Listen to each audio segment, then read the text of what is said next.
Hey y'all, my name is Jasmine Jones and I am a licensed clinical social worker, and you are now watching Black Girl, a Therapist in the Wild. This is a little show I like to call Therapist Sips and Reviews, and today we are reviewing Abbott Elementary Season 3, Episode 8 panel, and we are sipping once again on a Moscow Mule. Ginger, what is it? See, look, already fucked up. The ginger and the vodka. Yes, praise God. And so anyways, how y'all doing? I like this episode. It was funny. I had to figure out like what were the psychological things on here, because I was just like, they just doing a panel, this is supposed to be funny. But then I watched it a few times and I was like, okay, I get it. Okay, so this episode starts off with like a student teacher basketball, and we really got to see how those young knees and joints can outbeat any adult any day. And them kids was hitting them teachers with them balls. I was just like, why are they being so aggressive? But this is some time to get some steam off. Like, that's for them standards you made me do, Miss Barbara. I know what it was. Anyway, we got two stories going on. Three. So we got Janine is trying to get her library thing approved by the district person, the head of the superintendent. There you go, Keegan Michael Key. And Barbara and Melissa over here beefing at the CPR thing because Melissa didn't tell Barbara that she was fucking around with the firefighter captain, because Barbara judgy and she churchy, and I was reading this thing, I think it's called like position bias, or basically it's a bias based off, I might not be called that, but it's a bias based off of when you are when people see you as at a certain position in your life, like they see you as better than them in some way, or like more greater than or higher than or whatever in some way, like you're very churchy, or you seem very innocent, or you seem more put together than they are, or that they perceive themselves to be. So these are based off of like individual perceptions and shit like that. You automatically, sometimes consciously, sometimes subconsciously, sometimes both, form these biases around these people where you don't invite them to like the raunchier shit that you do in your life, because you think that they are too clean and too judgy for those things.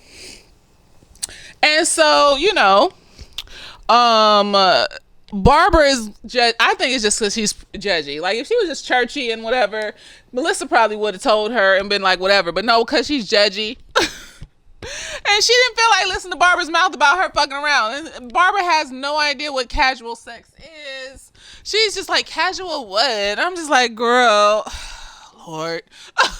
And she's just mad that her friend didn't tell her. And, by the end of it, like, they, Melissa apologized. And Barbara was accepting on this episode. We don't know what's going to happen on the next episode. Of the fact that Melissa's just having a casual thing with the firefighter captain. And he seems with it, They had plans for the evening. She canceled to hang out with her friend. And he seemed like, whatever about it. Okay, whatever, nigga. Then I'm going to go do something else. Like, it seems like it's working out for them. Jacob ass. I won't mention his. I just can't have friends that are nosy and that blurt out every little thing that I say or do to other people, especially if I don't want those other people to know those specific things.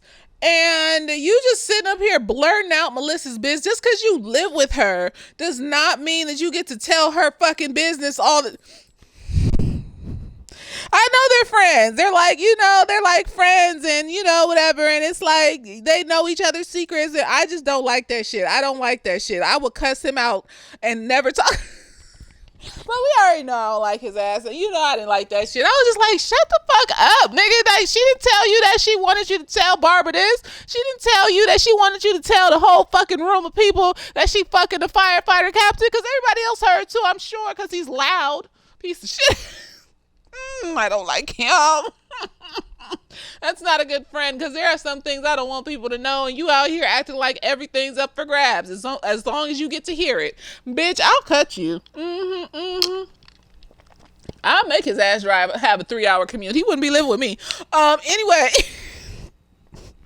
Let's get off of Jacob. You know I don't like that nigga.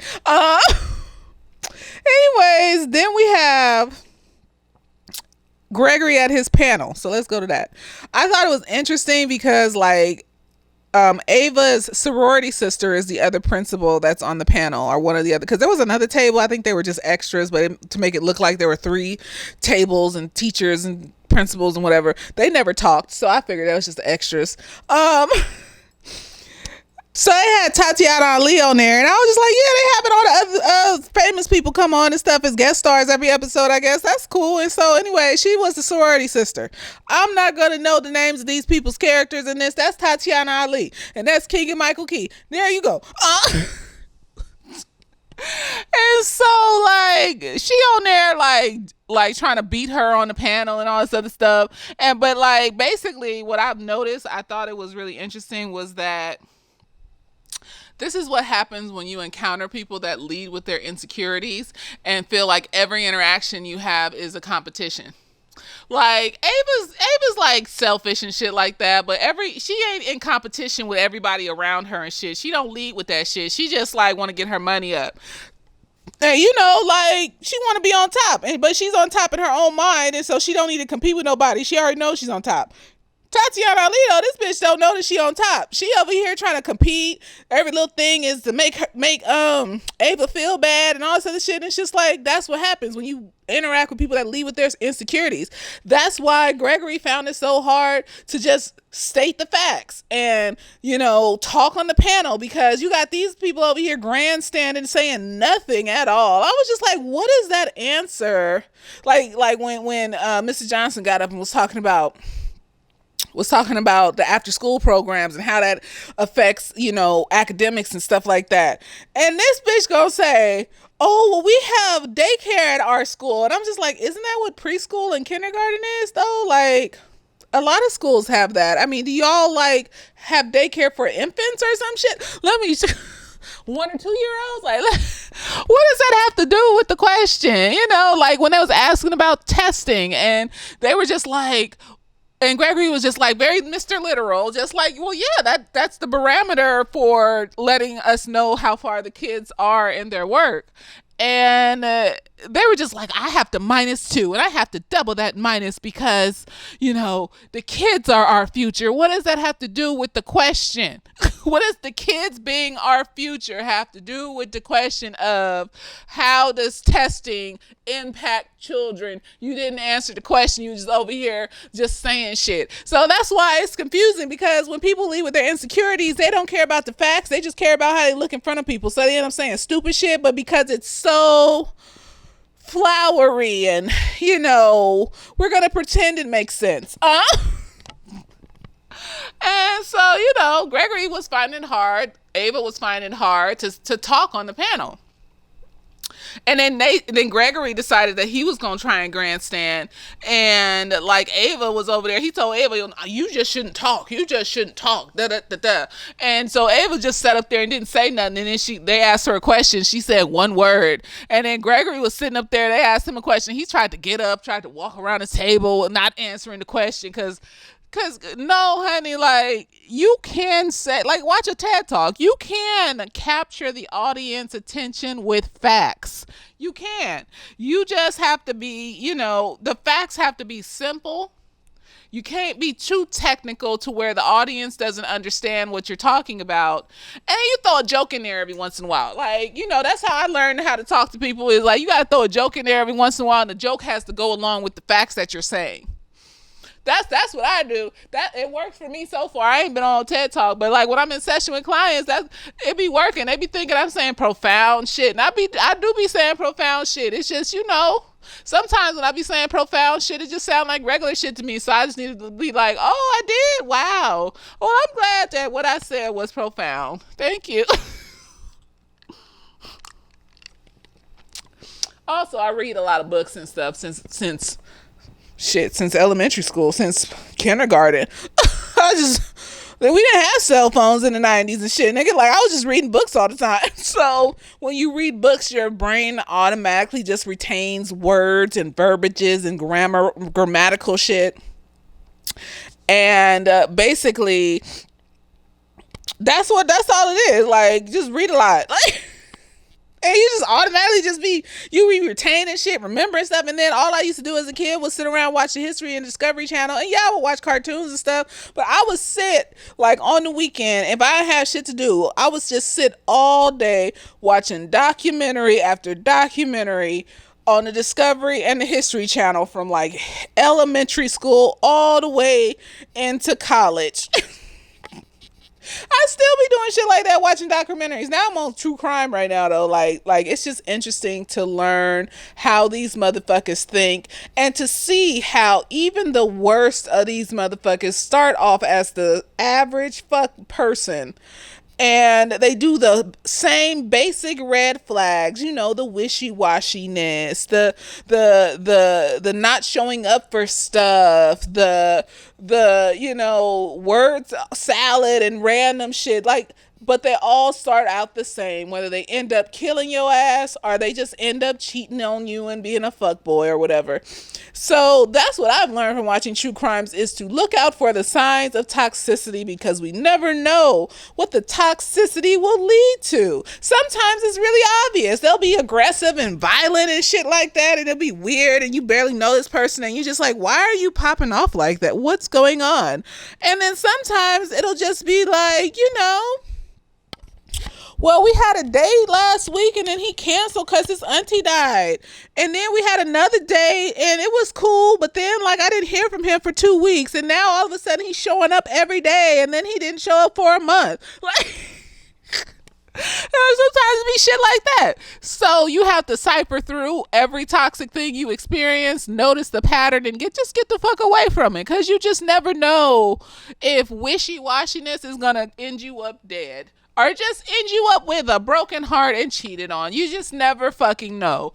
And people don't even have to have been violent before.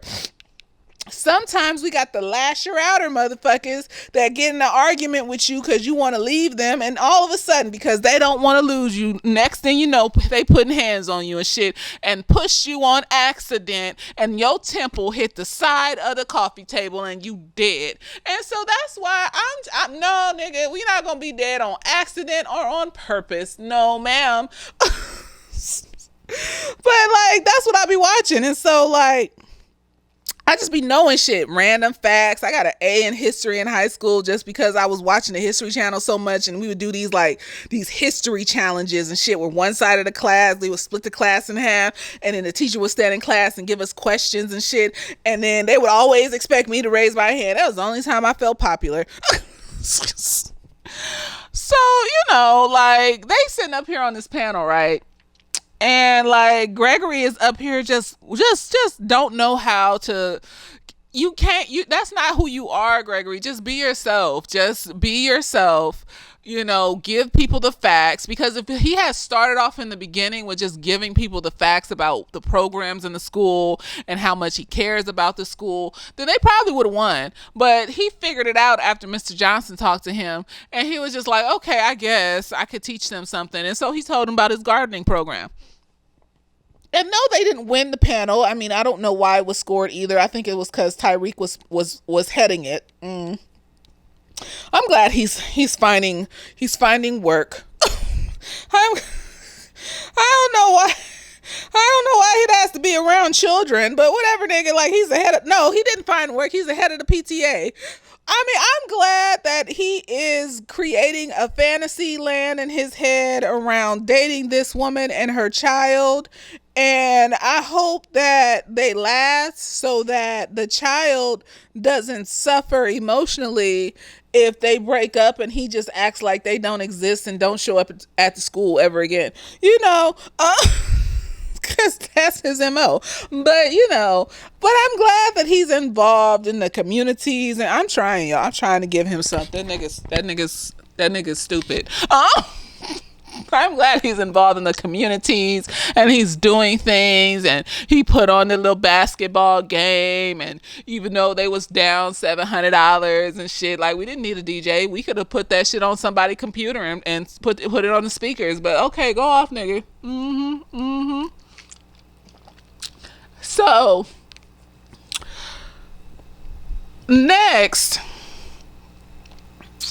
he gets back up there, and then he just talks about his gardening program and how the kids just needed a place to hang out, and how he thought that he could provide that while also helping them be productive at lunch.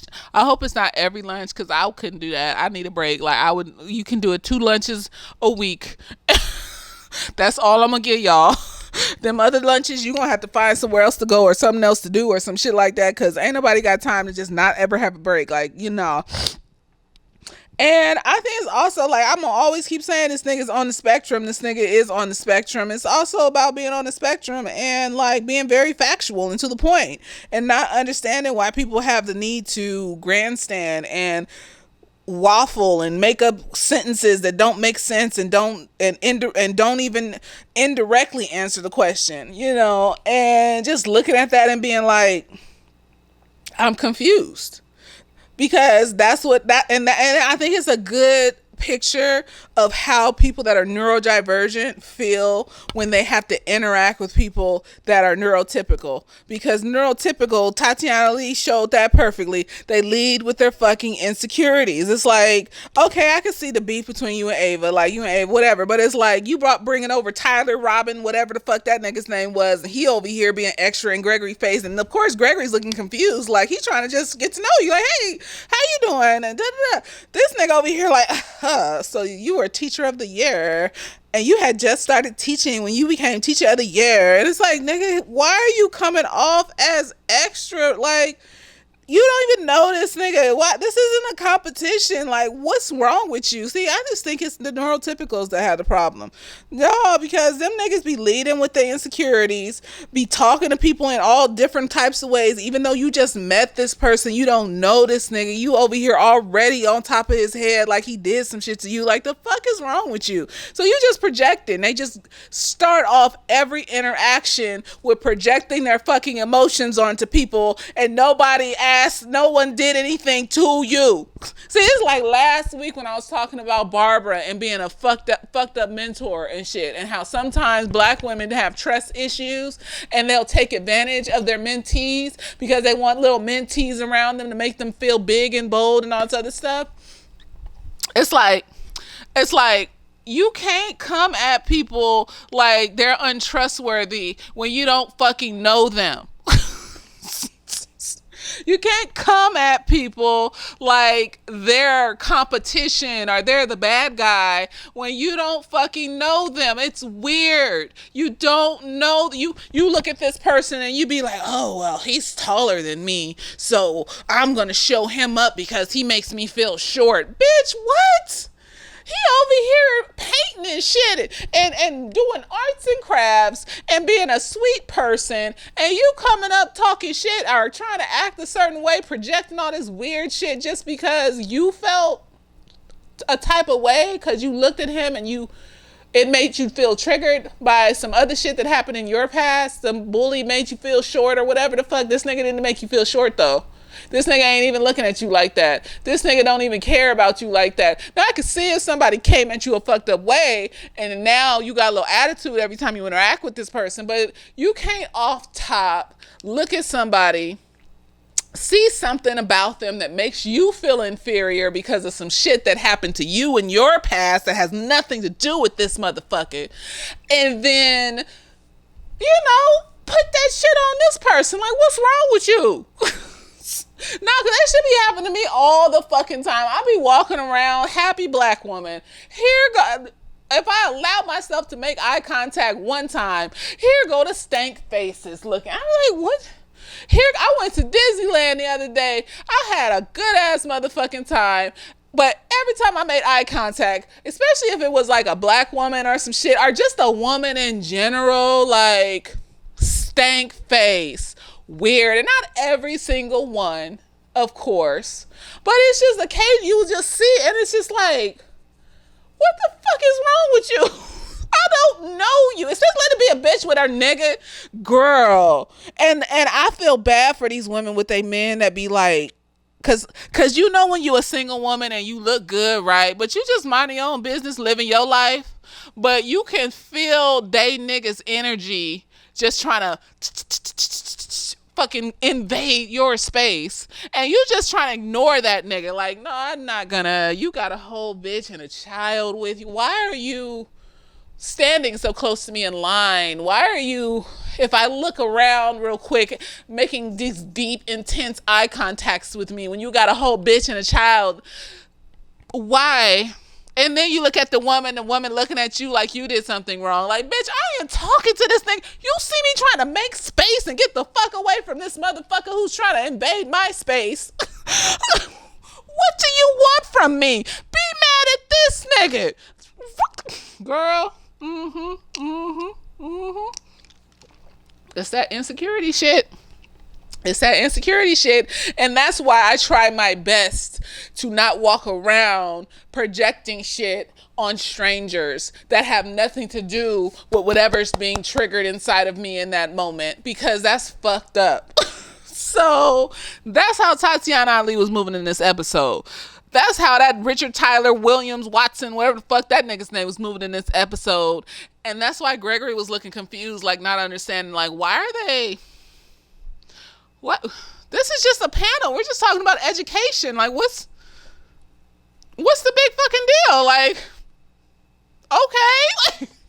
So I would say to folks, try not to walk around letting your insecurities lead you, especially when you're around strangers and shit. Because that's how, like, racism and prejudices and, you know, shit like that works. Is you got your own life experiences and stuff like that, and you see that gay couple walking down the street, and you mad. You're not mad because they're gay. You're mad because don't nobody want you. You see them walking down the street happy, holding hands, doing all the happy shit the gay people get to do that heterosexuals don't, because niggas ain't shit for a good portion of them. And you just, that anger rises in you and you just project it out on them as homophobia. Bitch, you need to stop. Like, these people are minding their business. You can't be mad at them. That's why, like, black women in New Orleans in, like, the 1800s and shit, or whenever after slavery or whatever, had to wear scarves around their head because their hair was so big and pretty and interesting, you know, that the white women just felt so jealous because their men kept looking at these mixed and black bitches that they said in the law, you got to wear scarves all the time. And then what did we do? We made beautiful, intricate designs with our scarves. We just get bigger and better and bigger and better the more you try to make us work harder. And I had this theory, right? Like, you know, like epigenetics and shit and trauma, and how, like, it could be passed down genetically and it shapes and molds who people in a culture are. Well, I feel like because we have to work at 110% all the time, a good portion of us, to please these white people, that over time, maybe in like hundreds of thousands of millions of years, black people will have worked so hard at 110% that we will have turned into fucking superheroes. That's why we so good at the shit we good at now. That's why black people took over basketball. Damn near took over baseball. Took over track and field. About to take over tennis. Bitch, go Coco. Because we have to be better than y'all, or else you won't see it and you'll treat us like shit. But the thing is, you treat us like shit because we better anyway. So it's just like, whatever, nigga. I'm still gonna get my awards and my money though. So I'm gonna make sure I do so well you can't say shit about me, and you're gonna give me my awards and my money. You can't say anything about me. And so, like, I just feel like one day all of that 110% is going to evolve into niggas gonna be able to fly. And white people just gonna be down here in they Mad Max world, destroying it and not bathing their legs and having booty crumbs. And, you know, I just feel like it. I do. Crazy.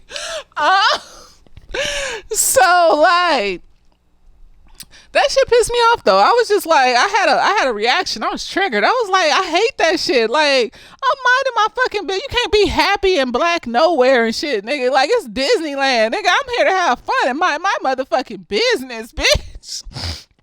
Fuck is wrong with y'all? And And so, like that's what was happening on the panel. Gregory ended up saying his thing about his garden. And then there was a funder there. So everywhere is an opportunity to network, honey. There was a person that funded after school programs or whatever he funded at school. And he was interested in funding Gregory's garden program. We might be able to get a bigger garden for the school, or just more plants that they can plant, or maybe have, somebody come out with some plants and teach them a little bit more than what Gregory is a professional though, but like still, somebody from like the zoo or the city garden or some shit like that come out and talk about plants and shit. That'll be fun for them. And then last we had whatchamacallit, what's her name? Oh Lord, what's King's character's name? Janine, there we go. I was like, what's her name? Then we got Janine. She's trying to get the superintendent to sign off on this library shit, right? But then the school that they had hired, the more prestigious school, pulled out because they said it wasn't academically incentive enough for them to get the credits for the students or whatever the fuck they said.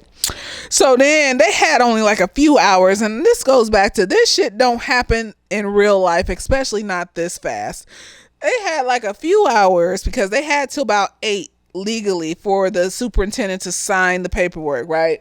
So they had to scramble and figure it out because Keegan-Michael Key was like, if it don't cost money, then it brings me joy, right? So the basically the schools were trying to charge money to send their students to the library program, and Keegan-Michael Key was like, we ain't about to spend no motherfucking money on this shit. So I don't know what you want me to do about it. The fact that they even want to implement this program, like 9 times out of 10, they wouldn't implement this shit in real life.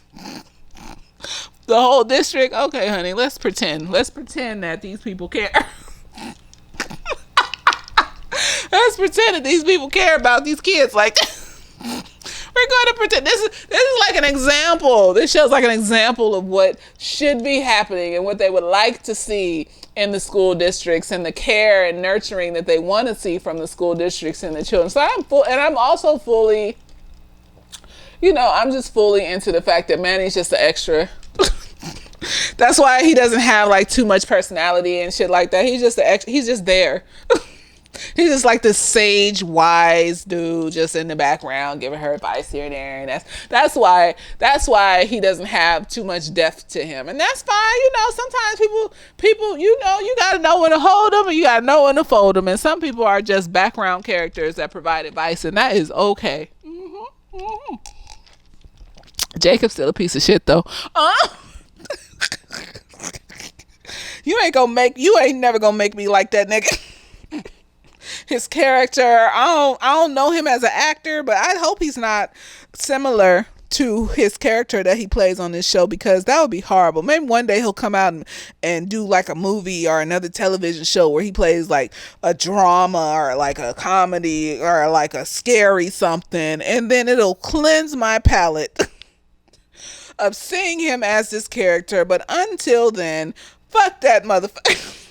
Telling people secrets and shit like that. Bitch, I wish the fucking I know, because I am a partially private person.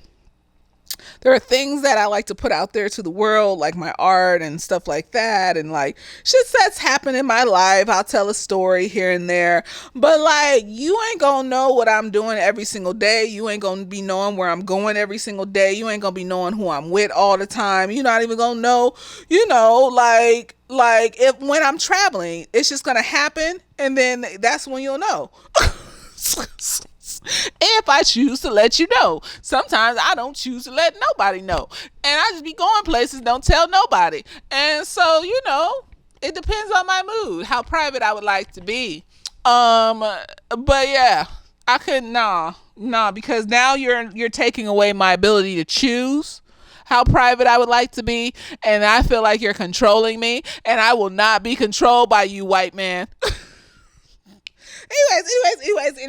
Anyways. Oh God, I could spend like hours ranting about that motherfucker because he irritates me so fucking much. Anyways, so they decide to contact the community college They hadn't decided, they didn't want to use the community college because she thought like having the more prestigious university would like get them ahead of the game, but like the superintendent don't give a fuck. He just want to make sure it's free. um so she contacts the community college. In the last hours, the dude was still in the office, and he agrees immediately, of course, because no one ever chooses the community college kids for nothing. That's fucked up though. Ain't nothing wrong with community college. That's how you get to college cheaper. Take the first 2 years, get your gen eds out the way, don't have to spend $40,000-$50,000 for them first 2 years. And then you transfer to a university and get your major out the way. Like, I don't understand why people would think community college was trash. Only reason I didn't go to community college because I didn't want to see all them niggas from high school. I was like, I'm not doing this again. You want me to go? You want me to go through this shit again? I need to see new people. I need to experience new things. I can't, because most of the people at my high school went to the community college that was down the street from my house. You got me fucked up, nigga. It's like going to high school again. I'm not doing that. I don't give a shit. I don't want to see them people again. Have to see them day in and day out and take classes and be girl. You got me fucked up. That was the only reason I didn't want to go to community college. But like, if I'd had to see them people again and I had really understood how much cheaper it was, I probably would have went. It is what it is. But yeah, they got them to agree. And of course, this is in the realm of this shit doesn't happen this quick in real life. You ain't gonna call a school and get the fucking director of the school to be on the phone with you that quickly within a few hours and then agree to some program that utilizes their students without talking about it further and signing things and stuff like that, and have him agree immediately before talking about it further and signing things and stuff like that. You're not gonna, that doesn't happen in real. This is a school district and a college institution. These things take months. Like, literally, if this was real life, she wouldn't have got her program started off until the next fucking school year. Like, I've had kids that like had IEPs and it took them like a year almost. I've had kids that didn't get their IEP meeting. They did all the stuff, sent in the letter, signed the paperwork and stuff to have their IEP meeting in the beginning of the school year. Then they didn't get a fucking meeting for the IEP till the last day of the school year. And so we didn't know if they was gonna get their accommodations until the next school year. This shit doesn't happen this fast in real life, but it's a TV show and this is what we want to see. This is where we want to be at. And so, you know, I can dig it. You know, we got to show them the goal. We got to show the people what it looks like at the end of the tunnel, what the light at the end of the tunnel looks like if you actually gave a shit about these fucking kids. So that's, I get it. So she gets them to sign it, and it's interesting because you could tell she want to go back to being a teacher. She was like, okay, they got the superintendent to sign, and it was a vibe or whatever. And then she goes back to her office, right? Because her and Jacob are going to catch the last little bit of Gregory and Ava's panel or whatever. And so she goes back to her office and she's straightening out one of the pictures of her and her students, and she's just looking at it forlornly, like, oh, I miss. I know, girl, office life is not for everybody. Like paperwork and in and out and having to fight these government bureaucrats and all this other shit. That is not for everybody. And that's okay. And you have to admit that to you. I wish the fuck I would be in somebody's office all day doing paperwork and arguing with bureaucracies and all this other shit, girl. Just the thought of it makes me feel nauseated, and I don't know how she could do it. I think she's much more of a hands-on person. It is what it is. And then when Gregory did his little spiel about the garden and how it's just about listening to the kids and what they want and then providing what they want as much as you can. And then she was just like, yes, it is about listening to the kids. And that's like the best part, just being in the class and having the kids come up to you and talk to you. And then she looked forlornly like, oh, I missed that. And we know you do, girl.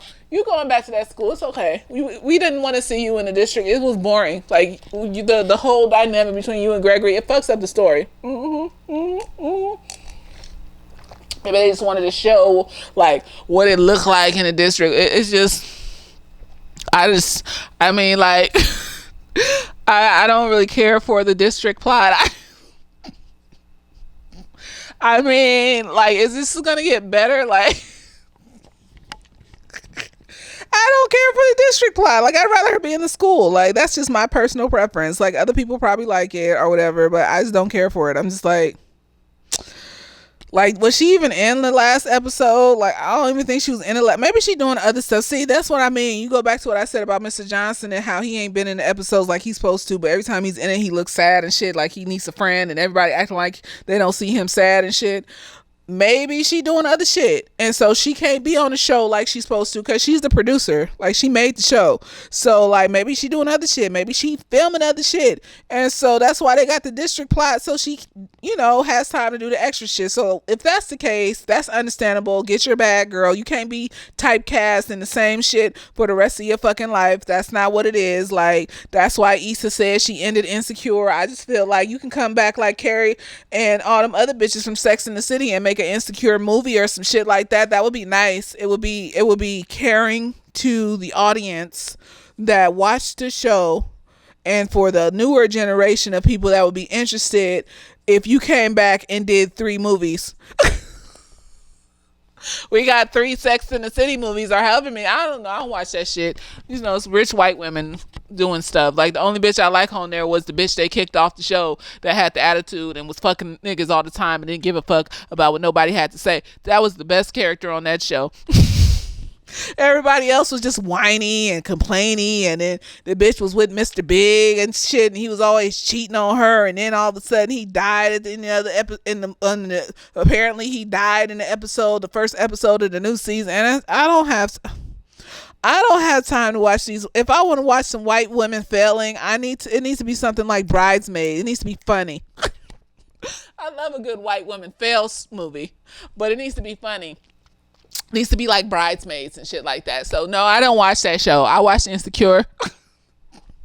And so just like they came back, you need to come back. You could think about it. You know, you could think about it. Maybe consider the possibilities of it. I know there's other projects you own and shit, but like, you know, I'm just throwing that out into the world. Maybe one day she might see this and be like, you know, that woman I seen on the YouTube, she was saying something. I know I was saying some shit. But anyways, that could be the case. That could be the case why we getting these district episodes where she's not in it as much. But yeah, I mean, I'm glad that she's thinking about going back to the school. That's her bread and butter. That's where she belongs. Anyways, whatever the fuck thing is. That's my review of this episode of Abbott Elementary, season 3, panel. And like I said, it was a decent episode. Like, all these episodes are good. It's like watching an anthology, and I like anthologies, you know. So it's a decent show. It's just like, I would like to see a plot form. Like, we can have the Office thing, you know, like the show The Office, where we have like just random stories every episode and there's no real plot. But like, it's nice to have like a little bit of a plot. Like, I mean, like, I can watch these episodes. They're good. It's just, I miss a plot. And I don't really see the plot here. Just random anthologies and stuff. And, you know, learning lessons and things like that and that's nice. But I would like a plot. Let's get back to her and Gregory trying to fuck. Like, what? They could be the couple of the show. They were able to pull that off with Married with Children. They could be the couple. What's wrong with them being the couple of okay, let me shut up. It's like, one hand is like, it's good, I like it, but like, I would also like them to have a plot. It's like in the middle. Like, I don't know how I feel, but I can keep watching this, you know, anthologies, The Office type of vibe, you know, it's whatever. But I hope you like my reviews. I hope that you continue to watch my reviews, and I hope that y'all found some education from this and some learnings, and that it was helpful. And, you know, if you feel like you walk around projecting things onto strangers when no one's actively done anything to you in the present, yeah, you know, you check yourself. You know, check yourself for shit. You know, like, I had to check myself. You know, but I went to therapy and shit. That helped me a lot to understand that was I doing that though? Was I doing that? I don't think I was doing that because I'm too caught up in myself to be doing shit like that. I think that what I was doing was, ooh, excuse me, I would do that with niggas.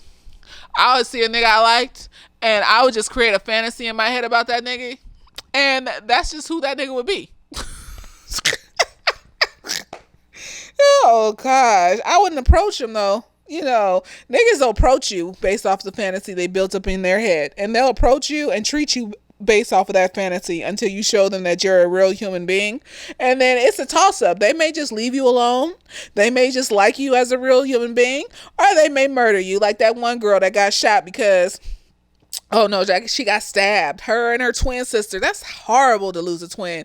Like, it's horrible to lose a sibling, but damn, twins be having these connections and shit. It's like your other half is gone or some shit. And she was at this store with her twin, and some weird ass nigga came up there and tried to ask her out. And she was like, no, I'm not interested. And this nigga came back and stabbed this bitch just because he was insecure. Like, you saw two twins? You saw a pair of twins, and what was the fantasy, nigga? Was it like, oh, look at them twins, I'm gonna have a threesome with them twins? Like, nigga, you don't know these bitches. What is you talking about? How can you look at somebody and be like, I'm gonna have a threesome with some twins? Let me go up and talk to these hoes and shit, and they're gonna say yes. Like, I never went that far. They were just my fantasy boyfriends. I wasn't gonna talk to these niggas because some part of me saw how they treated women. And some part of me knew, don't do it, girl. That's just a fantasy. Like, don't do that. Don't do that. And then I went to therapy, and now I don't do that shit no more. Now I have my same old imaginary made up boyfriend that I fantasize about when I feel lonely, and that works out. You know, that works out. I don't have to be putting no weird ass fantasies on real people. There you go. But niggas will like kill you and shit based off of them shits they make up in their head. So I don't even know. I don't even know. Just keep them niggas away from me, Lord. Praise God. But like, yeah, like, I think that's the only time I would do it. Like, I don't think I would walk around and like see people with like the body shape that I wanted or the skin tone that I wanted when I was a kid. I used to want to be light skinned and mixed and shit so I could swim and shit. I used to say it was because I wanted to swim. It was really because niggas like light skinned bitches. Now I know how beautiful and graceful I look, and I love it, and it's magical. But back then it was just like, no, because this is how you're supposed to look in order to get a boyfriend. And so like, obviously I don't look this way, so fuck them bitches. But no, like, I think I would, but I wouldn't be mean to people based off of that. I wouldn't just like have an attitude or treat people fucked up because like, why? My first inclination is when I talk to somebody is not to be mean to them. Now, like, I have a fierce resting bitch face, especially when I'm lost in thought and I'm NPCing everybody around me. And I think that's why people don't really approach me sometimes. But like, when you approach me, I got the biggest smile. I'm like, oh, hey, what's up? And everything. And like, I just don't think to be mean to people off top. Like, if you come at me in a weird ass way, then of course. But like, yeah, even at my worst, when I was like projecting shit onto people, I don't think I was mean to people like that on a regular basis just because, like, you know, I felt a type of way. Yeah, so yeah, I don't think I was like that. No, I just made up fantasies and shit that I never acted on because somewhere inside of me realized that they were just a fantasy. But yeah, if y'all do that, go around mistrusting people and making people feel a type of way about themselves just because you feel a type of way about yourself and they haven't done anything to you or bothered you in any way, stop doing that shit. Go to therapy. I went to therapy. It was very helpful. It might be helpful for you too, especially trauma-based therapy and EMDR, eye movement desensitization reprocessing therapy, our DBT, dialectical behavioral therapy, our brain spotting, all of the therapies that involve trauma, all of the interventions that involve trauma. Go to a trauma-based therapist and work through that shit so you can stop projecting things on people, because what's happening is, yeah, you may not trust people or you may feel a type of way when a stranger is around you and you like are triggered by something about that stranger, even though they haven't done anything to you. But what's happening then over time is that you are actively pushing people away. And then you're going to look up one day and ask yourself, why am I still single? Why don't I have friends? Why? Well, I mean, like, you pushing people away. Like, you're being mean to people every time they try to approach you. It's like, for what? Why would I want?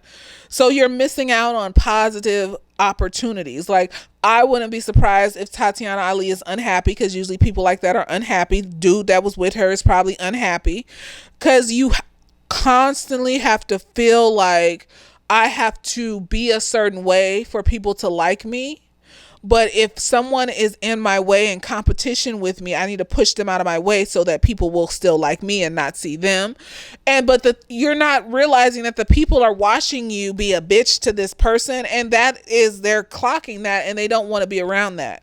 And you're leaving a reputation of people that you've been a bitch to. So then now you got a bunch of people, a bunch of bodies build up of people that you've been a bitch to. And then eventually it's going to come for you. You're about image and about how people look at you. So then you go into relationships that way, into marriages that way. I would not be surprised if her character has a fucked up marriage. And she married some weirdo and shit because she was more about prestige and looks and all this other stuff than she was about who the person actually was. You can't be into who the person actually is, though, until you understand who you actually are, though. So, because how would you know if someone's a nice person and a decent person and a caring person if you're not that? Right. So, like, it fucks up your whole ecosystem when you just walk around with a chip on your shoulder and you not trusting nobody and you treating strangers and people that ain't done nothing to you in a fucked up way. It fucks up everything around you. So you should work on that, and go to therapy, trauma-based, trauma-informed care, all them things. Because it's not cute. It's not cute. Anyways, I hope you enjoyed this review. I hope it was helpful, and later days.